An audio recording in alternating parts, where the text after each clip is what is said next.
Hello everyone. Back again with film recaps. In this video, I'm going to recap one of the horror suspense films from 2016, titled Don't Hang Up. Before we get to the storyline, I'd like to wish everyone a happy and great day. Without further ado, let's get straight to the storyline. The movie opens at 3 in the morning, when a woman is awoken by a distress call from a cop. He reveals that they've surrounded the house, as some intruders have gained access inside.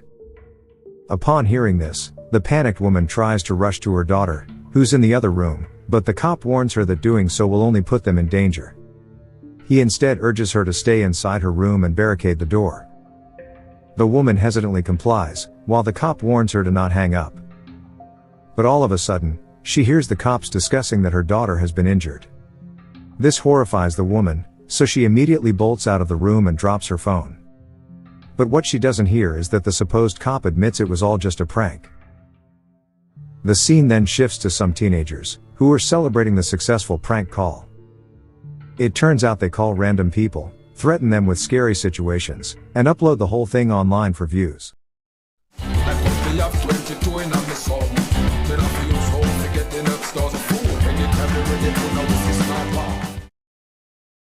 We then cut to one of the pranksters, Sam, who's at home alone, trying to contact his girlfriend, but it appears that they're going through a bad phase. Sam then receives a friend request from a random kid, but immediately rejects it. Soon after, someone sneaks into his house, and scares the shit out of him. It turns out to be his troublemaker best friend, Brady. Since Sam's parents are gone for the weekend, Brady urges that they have some fun by making prank calls. Sam is certainly not in the mood for it, but upon a lot of insisting, he agrees. For the first prank, Brady decides they should deliver a pizza to their arrogant neighbor. He then calls the pizza company, but it's unexpectedly answered by Sam's girlfriend, Peyton, who works there, so a desperate Sam urges his friend to hang up, but Brady continues ordering while making lewd remarks and gestures. Following this, the two make several prank calls, like telling a man his wife died, and informing another guy that he has cancer. But in the midst of this, they suddenly receive a call from an unknown person, who asks if they're having fun. Brady confirms that they are, and the man taunts them for laughing at the misery and embarrassment of others. He then warns that he'll soon teach them a lesson, but the boys don't take him seriously and hang up. Soon after, Brady calls the neighbor, pretending to be from the neighborhood watch. He warns that some teens have been dressing up as pizza delivery guys and robbing houses. The neighbor confirms that a pizza boy has just arrived outside his home, despite him never ordering it. As the pranksters continue recording, they realize that the delivery guy is actually their friend, Mosley. The neighbor soon confronts him with a baseball bat, and at the same time, Mosley spots his friends recording him through their window. Furious, he goes to their door and tells them it wasn't funny, and now he has to pay for the pizza. But Sam feels bad, and ends up paying for it. Next up, they get another call from the mysterious man again, who claims that their night is about to get very exciting. He also tells the boys to not hang up the call no matter what, but Brady does it anyway. Following this, the duo gets busy watching a movie, while the unknown man calls them repeatedly. After like an hour, they eventually answer it, thinking the man's just messing around, but he suddenly says both their full names, and even recites their home addresses. He also brings up the prank they just pulled on their neighbor earlier. This finally scares the boys, and they ask the man who he is, but he assures them that they'll find out soon when they meet face to face. He then gives himself a fake name, Mr. Lee, before hanging up. Just then, someone bangs on the door and the boys almost shit their pants. They think it's Mr. Lee and grab weapons to confront him, but it's actually Peyton with a pizza delivery. She believes the boys played another prank to get her here, as it turns out Mosley texted her saying he's sick, and now she has to do all the deliveries. But a confused Sam asserts that they didn't order the pizza. Nonetheless, he's happy that his girlfriend is here, and takes her upstairs to talk in private. Sam does his best to persuade her to stay and even kisses her, but Peyton refuses as she's busy with work. Meanwhile, we see the asshole Brady filming all of this from the door. Right after Peyton departs, Mr. Lee calls again, and reveals that he knows Sam is going through a turbulent relationship. The boys angrily demand that he stop whatever game he's playing, but Mr. Lee instead warns that if they hang up the call, they should be prepared to reap the consequences, but Brady does it anyway. Shortly after, Brady receives a text on his cell phone, where Mr. Lee has warned him to answer the call next time. The boys are now starting to think that their friend, Mosley, is behind all of this. He's the only one who knows both their addresses, their phone numbers, and the recent prank they pulled on their neighbor. Just then, Brady receives a blurry picture, where two people are seemingly tied to chairs. The landline also rings, and when Sam picks it up, the man confirms that he's not Mosley. This reveals that he has been hearing their entire conversation. Brady also receives another picture message, which shockingly turns out to be of his parents, who are bound to chairs. Furious, he snaps at Mr. Lee, and the man warns Brady that if he wants his parents to live, he should not hang up, but Sam quickly disconnects the call. He asserts that they should call the police and report the crime, to which Brady hesitantly agrees. Sam then dials 911, but to his horror, it's picked up by none other than Mr. Lee. A desperate Sam grabs Brady's phone and tries once more, but the same voice speaks again.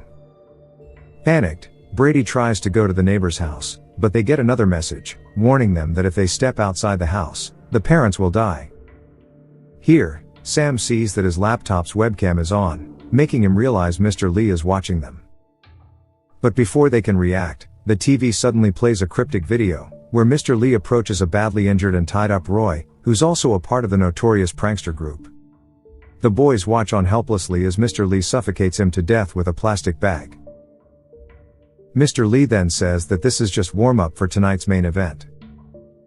Seconds later, the lights suddenly go out, and the boys hear sounds coming from the upper floor.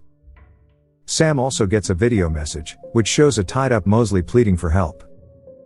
Thinking he's upstairs, Sam rushes up there to rescue his friend, while Mr. Lee talks to Brady in private.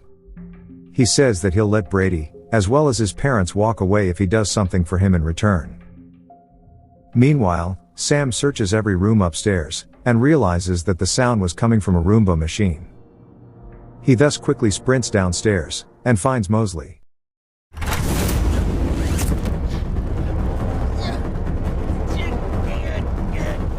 The poor guy has been bound by plastic and tied to the back of the door via his neck.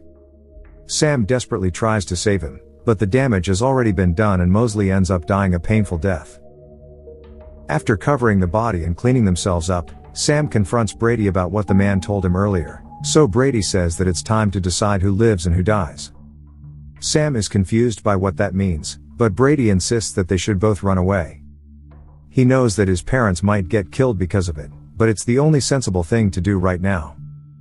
But Sam is not willing to give up and asserts that there must be a way. Just then, the television shows Peyton being kidnapped from behind, which sends the boys into panic mode. A horrified Brady tries to leave the house, while Sam goes to stop him. They get into a physical altercation, which ends with Brady getting knocked out.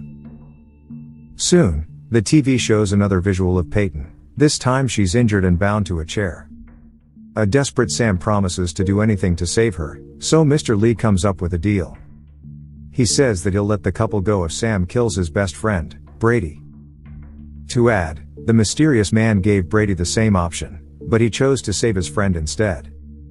This leaves Sam in a serious dilemma, and he considers killing Brady. But in the end, he changes his mind and ties Brady to the railing instead, making sure he doesn't run away. As the friends argue about what to do next, the lights suddenly go out, and we see a strange figure in the shadows. But no one notices him, and the TV starts playing video of a little child, probably Mr. Lee's daughter. Sam immediately recognizes her as the same kid who had sent him a friend request earlier that day. Here he shockingly learns that Mr. Lee has been stalking his entire group for the past year. Sam also comes across a video, which has the label Peyton 3. Brady desperately pleads with him not to play it, saying he doesn't know how it ended up there, but Sam clicks on it anyway. To his utter horror, he sees Peyton finishing up a romantic session with Brady. Turns out she was cheating on him all along, and what makes it even worse is that Brady recorded the entire thing without her consent.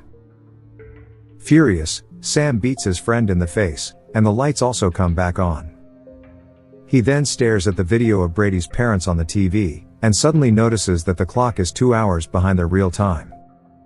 Realizing that this may be a recorded video, Sam demands to see Peyton before he does anything.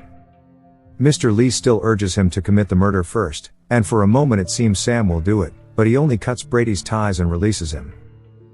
Up next, Sam firmly states that he won't do anything until he knows for sure that Peyton and Brady's parents are still alive. But suddenly, Mr. Lee announces that they've been pranked, and shows the nerve-wracking footage of Brady's dead parents. It turns out Mr. Lee had already killed them when he first called the boys earlier. Brady is horrified by the sight, right when the lights suddenly cut off. Desperate and with no alternatives, Brady urges Sam to go outside and get help.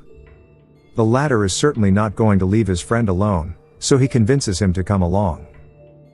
However, as soon as Sam steps out, Brady locks the door from inside, and goes to confront Mr. Lee. He's certain that the man is somewhere in this house, and it's time to finish the nightmare. Outside, Sam finds a white van parked nearby, and slowly proceeds to investigate it. He comes across Mr. Lee's CCTV feed, revealing that the man had prepared everything in advance. To Sam's relief, he also finds a tied-up Peyton and quickly rescues her. On the other hand, Brady heads out through the back door, where he shockingly finds Mosley's body on a swing. We then see Mr. Lee slowly creep up behind him like a monster. Sam hears Brady's scream, so he urges Peyton to call the police before rushing back to help his best friend.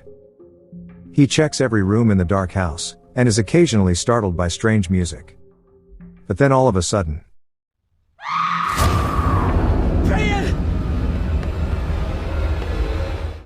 Sam hears Peyton's scream coming from the backyard, right when the masked Mr. Lee comes at him from behind. The two engage in a fierce battle, but Sam takes full advantage of his baseball bat, and ends up stabbing the man with his own knife. But to his horror, when he removes the mask, he's horrified to learn that he's just stabbed his best friend. Brady's mouth was sealed shut, and he ends up passing away after saying his final words, "Brothers for life." At this critical moment, Mr. Lee finally appears, and a distraught Sam asks why he's doing this.